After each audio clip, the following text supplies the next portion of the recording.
Episode 5. Di balik sungai ajaib. Setelah berhasil lolos dari makhluk besar yang mengintai mereka, Koko dan kelinci kecil melanjutkan perjalanan mereka dengan waspada. Daun ajaib dari pohon berbisik terus memancarkan cahaya lembut, memandu mereka melewati hutan yang semakin misterius. Setiap langkah terasa seperti sebuah tantangan baru, namun Koko tetap teguh pada tujuannya, menemukan batu sihir yang hilang dan mengembalikan keseimbangan hutan. Beberapa saat kemudian, mereka tiba di tepi sebuah sungai yang besar dan berkilauan. Airnya jernih dan tenang, namun ada sesuatu yang aneh, air sungai itu tampak memantulkan cahaya pelangi yang indah. Koko menatap sungai itu dengan penuh rasa takjub. "Kita harus menyeberanginya untuk melanjutkan perjalanan," ujar Koko kepada kelinci kecil. Namun, sebelum mereka bisa melangkah lebih jauh, muncul suara dari arah sungai. Air yang tenang tiba-tiba bergolak, dan dari dalam air muncul seekor makhluk berbentuk ikan raksasa dengan sisik berkilau.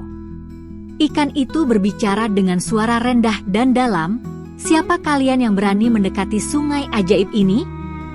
Koko terkejut mendengar ikan raksasa itu berbicara, namun dengan penuh keberanian ia menjawab, "Aku Koko, dan ini temanku kelinci kecil. Kami sedang dalam perjalanan untuk menemukan batu sihir yang hilang dan menyelamatkan hutan." Ikan itu mengangguk pelan. "Ah, batu sihir. Aku sudah mendengar kabar tentang itu. Batu tersebut adalah kunci keseimbangan di hutan ini. Namun, tidak sembarang makhluk bisa menyeberangi sungai ajaib ini. Hanya mereka yang memiliki keberanian dan hati yang tulus yang bisa melewati sungai ini dengan aman."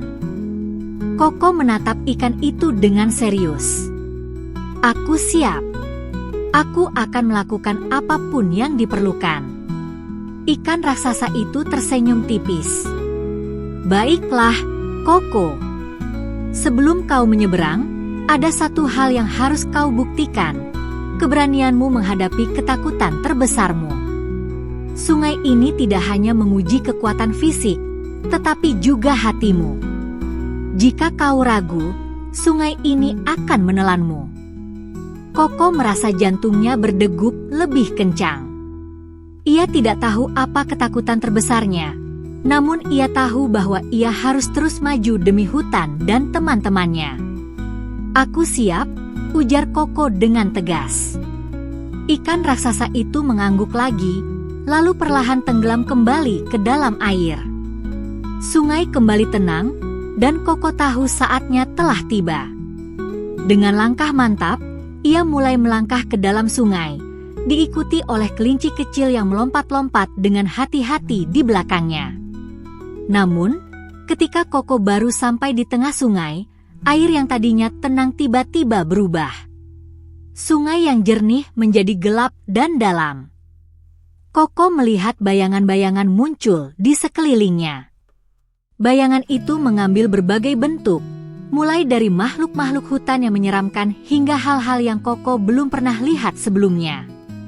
Salah satu bayangan itu mendekat, tampak seperti makhluk besar dengan mata menyala merah, sama seperti makhluk yang tadi mereka temui di hutan. Koko terdiam sejenak, rasa takut mulai merayapi dirinya. "Apa ini?" bisik Koko.